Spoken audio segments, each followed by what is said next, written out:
पहला सूत्र मेरा आप लोगों के लिए ये है कि जब आप किसी को पसंद करें और वो आपको पसंद ना करे तो टेंशन नहीं लेनी है, तेजाब तो नहीं उठाना है। ठीक, कई लोग इस मूड में रहते हैं, मुझे पसंद नहीं करेगी, मैं राजा हूं, मैं नवाब हूं, मुझे पसंद नहीं करेगी। अरे तू क्या है भाई, नहीं पसंद हो तो नहीं पसंद हो, ये क्या बात हुई? सबसे पहले अपने अंदर से लोकतांत्रिक बनिए, डेमोक्रेटिक बनिए। जैसे आपको हक है किसी व्यक्ति को पसंद करने का, उसको भी हक है किसी को पसंद या नापसंद करने का। यदि कोई ऐसा व्यक्ति जिसको आप पसंद नहीं करते वो आपको प्रपोज करे तो आप उसको मना ही तो करेंगे। बस मना इज्जत से कीजिए, किसी को बेआबरू करके मत भेजिए। ये नहीं कि अच्छा तुम शीशा देखा है कभी, रुको रुको आईना मेरी जेब में लो, ऐसे नहीं करना है। बड़े बेआबरू होकर तेरे कूचे से हम निकले, वो वाला भाव जो गालिब को आया था वो भाव नहीं आना चाहिए। अगर कोई आपको कभी प्रपोज करे, आप लोगों की उम्र है, ये सब चलता ही होगा आप लोगों के बीच में, मैं आपके टीचर से सामने बोल रहा हूँ लेकिन मैं ऐसा ही हूँ, मैं जानता हूँ कि आपकी उम्र में से होता होगा, सब जानते हैं तो होता ही होगा। कभी किसी से ये उम्मीद मत करना कि वो आपको पसंद करे ही करे। यदि कोई रिजेक्ट करे, बस हाँ रिजेक्शन थोड़ा प्यार से होना चाहिए, बदतमीजी से नहीं होना चाहिए। उसके अधिकारों का उतना ही सम्मान कर रहे हैं जितना आप अपने अधिकार का सम्मान करते हैं कि ठीक है भाई आपको मैं पसंद नहीं, कोई बात नहीं, तू नहीं कोई और सही, कोई और नहीं कोई और सही, बहुत लंबी है जमी मिलेंगे लाख हंसी, इस जमाने में सनम तू अकेली तो नहीं। कितने लोग हैं दुनिया में, ऐसा क्या है? और मैंने बहुत प्यारे प्यारे बच्चों को देखा रोते बिलखते हुए कि मैंने उसको प्रपोज किया, उसने मुझे मना कर दिया। अंकल, छोटे छोटे बच्चे आजकल मुझे लव गुरु मानते हैं अपने आसपास, वो मेरे पास आके ऐसी ऐसी बातें बताते हैं बड़ी क्यूट तोतली आवाज़ में, मैंने उसको प्रपोज किया, उसने मुझे ऐसे वाली आवाज़ में एकदम रोते बिलखते हुए। तो मैं बोलता हूँ बधाई हो बहुत बहुत तुम्हें, कॉन्ग्रेचुलेशंस। मैंने अपनी ज़िंदगी में ऐसे 50 मामले देखे और 50 में से कम 49 मामले में जब कहीं दिल नहीं लगा, बाद में उससे बेहतर ही व्यक्ति मिला। अगर कभी ऐसा हो ना, मन ही मन में बधाई देना अपने आप को कि बच गया। हाँ बोल देता तो फंस जाती, हाँ बोल देते तो मर जाता। और मन में भाव वही रखना है, तू नहीं कोई और सही बात है, स्ट्रेस नहीं लेना है। मैं जानता हूं कि आपकी उम्र में आसान नहीं होता, आपको रात रात भर सपने आएंगे, बेचैनी होगी, करवटें बदलते रहे सारी रात हम, आपकी कसम आपकी कसम, ये सब ड्रामा होता है, ये फिल्मी गीत है। मुझे गीत कविता इतना याद है कि मुझे हर बात में वही दिमाग में आता है, मैं क्या करूं। ये होता है आपकी उम्र में, पर वो भी एक फेज़ है। अगर ये फेज़ नहीं जिया तो भी क्या जीवन जिया। कभी कभी बेचैनी भी तो होनी चाहिए, वरना ज़िंदगी में मज़ा क्या है।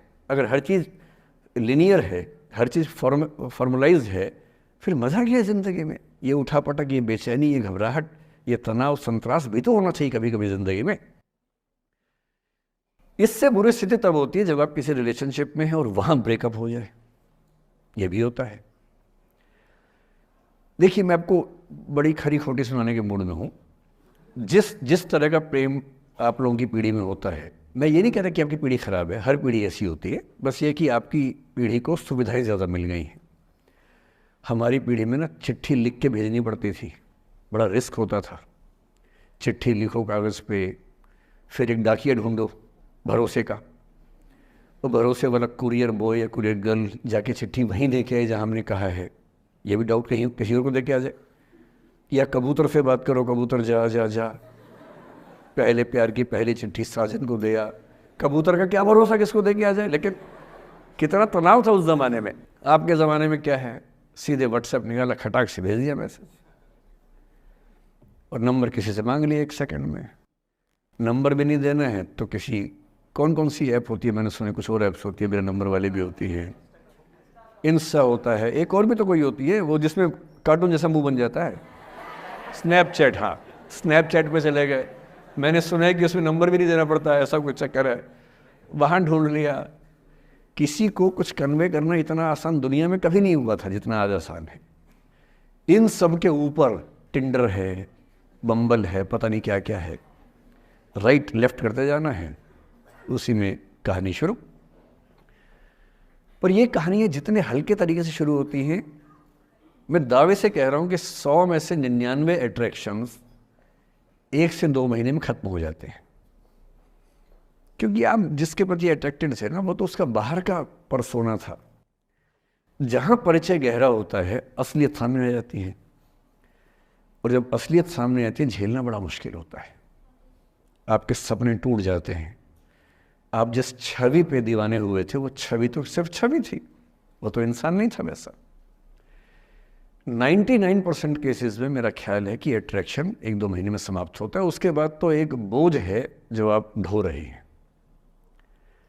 कभी कभी होता है कि दोनों का खत्म हुआ तो बात आसान है, कभी कभी किसी एक का खत्म होता है, एक का नहीं होता है, वहाँ मामला मुश्किल हो जाता है। तो ऐसा हो सकता है आपके जीवन में कि दूसरा साथी आपका ये कहे कि भैया देखो, मैं तुम्हारे साथ कुछ महीने से हूँ, पर मुझे अब अच्छा नहीं लग रहा, मैं ब्रेकअप करना चाहता हूँ। मैं आपसे निवेदन करूंगा कि ये मान के मत चलना कि उसने आपको धोखा दिया है, क्योंकि बच्चे तुरंत उस मुद्रा में आते हैं, अच्छा अब मैं कुल्हाड़ी उठा लूंगी, अब मैं तेजाब उठा लूंगा, तूने मुझे धोखा दिया है, तूने मुझे चीट किया है, you are a cheat, you are a liar, you are a पता नहीं क्या क्या। पता इंग्लिश में गालियाँ बड़ी सुंदर देते हैं बच्चे। मैं ये कहना चाह रहा हूँ कि इस बात की संभावना मान के चलिए कि हो सकता है कि आपके साथ 2 महीने रहने के बाद सच में उसको ये लग जाए कि आपके साथ ट्यूनिंग ठीक नहीं है, या आपको लग जाए कि आपकी ट्यूनिंग उस व्यक्ति के साथ ठीक नहीं है। और किसी मुर्दा को अपने पास पकड़ के रखना उसका मज़ा नहीं है। आप किसी को बांध तो लेंगे, पर जब उसका दिल आपके पास है ही नहीं, दिल विहीन लाश अपने पास टिका के रखना, एक मुर्दे को बांध के रखना, इससे बेहतर है जाने दो। बांधना नहीं, बांधते वो हैं जिनमें असुरक्षा बहुत ज़्यादा होती है। उस असुरक्षा से बचने का उपाय खुद को बेहतर बनाना है। आप इतने बेहतर हों कि आपको चाहने के लिए हज़ारों लोग हों। क्यों आप इतना डिपेंडेंट होते हैं कि इस एक व्यक्ति के अलावा मेरा कोई है ही नहीं दुनिया में? ऐसा क्यों सोचना है?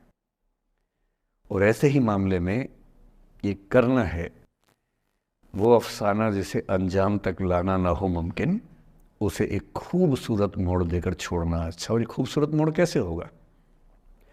अगर कोई जाना चाह रहा है तो आपके पास 3 ऑप्शंस हैं। एक, ना उसको अच्छे से बात करे, ना खराब से बात करे, न्यूट्रल होके जाने दे। एक, उसको धमकी दे, बर्बाद कर दूंगा, छोड़ूंगा नहीं, तो निकल के देख घर से, तेरे एड्रेस पता करवा लूँगा, मेरे साथ 50 दोस्त हैं, मेरे सारे आवारा हैं, सारे बेरोजगार हैं, सारे कुंठित लोग हैं, सारे गुंडे मवाली हैं, उनका धंधा यही है, तेरे पीछे छोड़ दूंगा सबको। एक ही तरीका है। और तीसरा ये कि ठीक है यार, ऑल द बेस्ट, जा सिमरन जा, जी ले अपनी ज़िंदगी। अरे ठीक है, हो सकता है मैं तुझे ठीक नहीं लगा, कोई बात नहीं, लेकिन किसी से मिलो तो बढ़िया से मिलना, तेरी ज़िंदगी अच्छी हो। मैं भी ढूंढ लूँगा किसी न किसी को, थोड़ी हेल्प कर दियो, कहीं इंट्रो करवा दियो मेरी भी, लेकिन ठीक है तू भी जा। ये होता है खूबसूरत मोड़ देकर छोड़ना अच्छा। चिपकू नहीं बनना है किसी के पीछे, ना बोरा जाना है कि तुम जाओ, मैं तो दीवाना, स्थाई दीवाना हूँ तुम्हारा। कोई जब तुम्हारा हृदय तोड़ दे, तड़पता हुआ जब तुम्हें छोड़ दे, तब तुम मेरे पास आना प्रिय, मेरा दर खुला है, खुला ही रहेगा तुम्हारे लिए। वाह! पहले के ज़माने में बेरोज़गारी का ये लक्षण था। हम जब छोटे थे ये गाने सुनते थे, हम ये सुन के बड़े हुए कि ऐसा ही करना पड़ता है शायद प्रेम में। तो हमारे स्कूल में लोगों ने इसका पैरोडी बनाई, जब कोई तुम्हारा सर फोड़ दे, तड़पता हुआ जब तुम्हें छोड़ दे, तब तुम मेरे पास आना प्रिय, ये क्लिनिक खुला है, खुला ही रहेगा तुम्हारे लिए, तो बस आ जाना। जब कोई तुमको सड़क पे छोड़ दे, गाड़ी अपनी वहाँ से मोड़ ले, तब तुम मेरे पास आना प्रिय, ये ठेला खड़ा है, खड़ा ही रहेगा तुम्हारे लिए। क्यों भाई, क्यों खड़े रहोगे? बेरोजगार हो क्या? अरे ठीक, जा सिमरन जा, जी ले, और मैं भी जा रहा हूँ जीने के लिए। ये दीवाना नहीं बनना है कि तुम मतलब मुझे ना चाहो तो कोई बात नहीं, किसी और को चाहोगी तो मुश्किल होगी। अजीब हाल है यार। तुम ठेकेदार हो कि तेरा ठेका मेरे पास है, नहीं तो किसी के पास नहीं है। अजीब हाल है। अरे ठीक है भाई, उसकी ज़िंदगी है, जीने दो उसको। क्यों किसी की ज़िंदगी में इतना हावी होने का प्रयास करना है? जब आप नहीं चाहते कि आपकी ज़िंदगी में कोई हावी हो, आप क्यों किसी की ज़िंदगी में इतने हावी होंगे? और जब बहुत दर्द हो ना, हमेशा दूसरे के पर्सपेक्टिव से भी सोच के देखिए कि उसको ऐसा क्यों करना पड़ा। क्या पता कोई मजबूरी हो, कभी कभी होती है। मैं बुद्ध की मजबूरी सोच के परेशान होता हूँ कई बार, और फिर मैं सोचता हूँ कि काश यशोधरा जैसा व्यक्तित्व सबका होता।